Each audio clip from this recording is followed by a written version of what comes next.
হে everyone, good morning সবাইকে। হবে nice day. বছরের আজকে 2 দিন হয়ে গেল। তো কেমন গেল তোমাদের কালকে পহিলা বৈশাখ? আমার তো ভীষণই ভালো কাটছে, অনেকটা। তো তো যাবো এখন স্নান করতে, একটু পরেই যাব।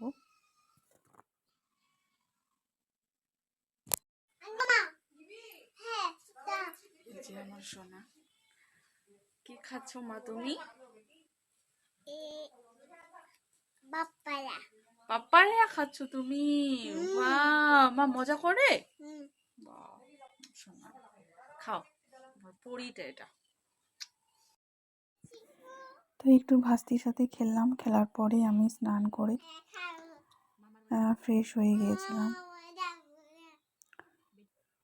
তারপরে একটু রিল বানালাম। কি করব, বসে বসে একা বোরিং লাগে। তো এটা আমার আউটফিট আজকের, আমার বোনও বানিয়ে দিয়েছে। দেখো তো কেমন হয়েছে। তারপরে বোনও এখানে ভাস্তির সাথে একটু খেলা করলো, কারণ ও স্নানের পরে খেলাধুলা করার পরে একটু এখানে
আমি ঘুমাই গেছি।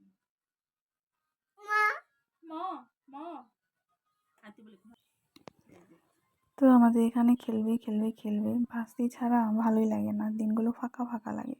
আর ও থাকলে একদম জমে যায়, মনটাও ভালো লাগে। এটা আমার সোনা মাটা, এটা পরিটা আমার।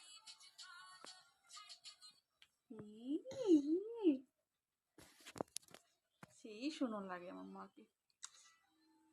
সবাই লাইক করে দিবে।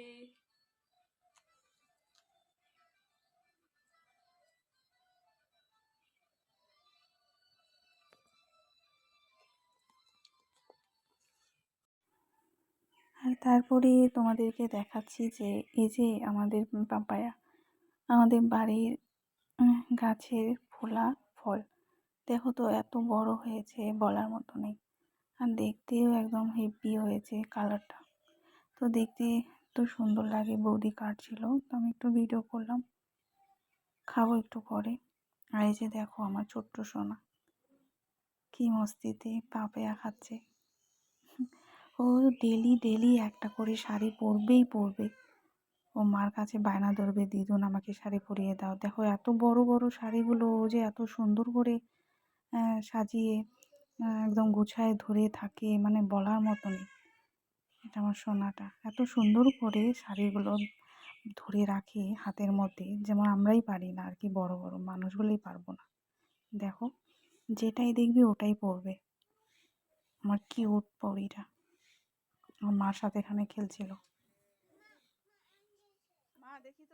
আর এদিকে বাবাকে ডাকছিল যে দাদু খাবে, তো আসো পাপায়া। লাগছে না একদম পরি। বাবা আসলো, তো বাবাকে খেতে দিল। আর দেখো কেমন কোমর দোলায় নাচও দিচ্ছে।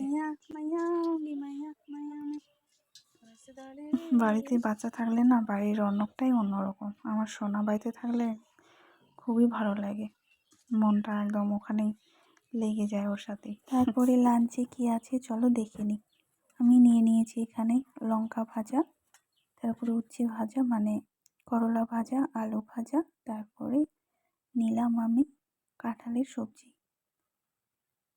আর লাস্টে আমি গরম গরম নিয়ে নিলাম মিষ্টি কুমড়ার বড়া।